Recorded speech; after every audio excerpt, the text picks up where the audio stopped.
বর্তমান পরিস্থিতিতে অন্নপূর্ণা ভাণ্ডার প্রকল্পের আবেদনকারীদের ধৈর্য ধরতে হবে এবং সরকারি আধিকারিকদের সঙ্গে সম্পূর্ণ সহযোগিতা করতে হবে। যখন যাচাইকরণের জন্য কর্মীরা বাড়িতে আসবেন, তখন তাদের কাছে সঠিক তথ্য এবং প্রয়োজনীয় নথিপত্র তুলে ধরা অত্যন্ত জরুরি।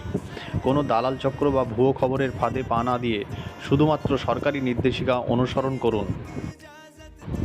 যে সমস্ত উপভোক্তারা ভাবছেন যে অন্নপূর্ণা ভাণ্ডারের টাকা তাদের চিরতরে বন্ধ হয়ে গেল, তাদের জন্য একটি অত্যন্ত স্বস্তির খবর। সরকারি আধিকারিকরা স্পষ্টভাবে জানিয়েছেন, যাচাইকরণ প্রক্রিয়া সম্পন্ন হওয়ার পর যদি প্রমাণ হয় যে আবেদনকারী সম্পূর্ণ যোগ্য, তবে তার আটকে থাকা অনুদান অতি দ্রুত চালু করা হবে। তবে এর জন্য ব্যাংক অ্যাকাউন্টের সঙ্গে আধার কার্ডের সংযুক্তিকরণ বাধ্যতামূলক। তাই চিন্তা না করে নিশ্চিন্ত থাকুন, সরকার আপনার পাশে সবসময় রয়েছে।